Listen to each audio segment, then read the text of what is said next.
What up, Algebra 1? Yeah, today we're going to talk about solving systems of equations by using graphing. And the first thing we got to do is figure out what a solution to a system is. Because if we don't know what a solution to a system is, it's going to be hard to solve it. And just like when we're solving equations, and we say that the solution to an equation is any variable or any number that we could substitute for a variable to make an equation true, we do the same thing here. So our first objective that we want to be able to master is to be able to determine if an ordered pair is a solution to a system or not. Excuse me, my head's itching, man. Okay, so now that I got that taken care of, sorry about that. We need to tell whether the ordered pair is a solution of the given system. So here's what we're going to do. This is a system of equations. It's two equations. They have the same variables, x and y here. See that? Okay. And all we do is we're going to substitute these two numbers in. This is x. This is y. So x is 5 and y is 2. We've determined that. We're just going to substitute that into these two equations. I'm going to take 2/5 times 5. And because 5 is x, and that's replacing this x, I'm just rewriting this first equation with these two numbers in for the variables. And I'm going to have minus 2, and I'm going to check to see if that equals 0. If this is true, then it's possible that 5(2) is in a solution to the system.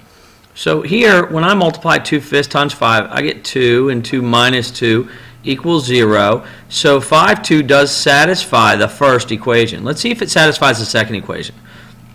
So take 3 times 5 minus 2 equals 13. And 3 times 5 is 15, and minus 2 does equal 13.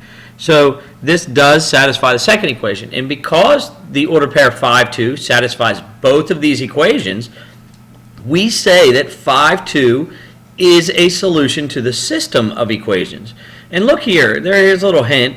If ordered pair does not satisfy the first equation in the system, there's no reason to check the second equation. If I did not get a true statement here on the first equation, I would have never had to do this second part here, okay? So you only have to do the second part if the first part is true. If both are true, then the ordered pair is a solution to the system. So let's try this second one here. And I'm going to take -2. I'm going to substitute. I'm looking here. I'm going to do x plus 3y and see if it equals 4. So x is -2 here, and y is 2. So x plus 3 times y, which is 2. And ask ourselves, does that equal 4? And the first thing we do here is this multiplication. So I have 6 plus -2, and that does equal 4. So this works out well for us. So 4 equals 4.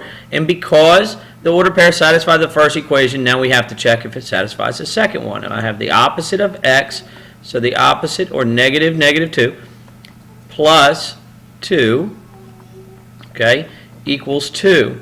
And so here I get +2 plus 2, and that does not equal 2. So this does not satisfy the second equation. And because the ordered pair does not satisfy both equations, -2 is not a solution to the system.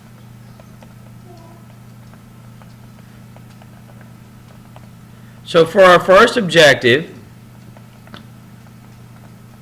all we wanted to do is determine if ordered pairs are solutions to systems or not. And we do that by substituting them into this system, into both equations separately, and determining, do we get two true statements. If we get two true statements, then the ordered pair is a solution to the system. If we do not get two true statements, then the ordered pair is not a solution to the system. Okay, next, our next objective, we're going to move on to that, and we're going to do that in a different video, so I'll see you in a minute.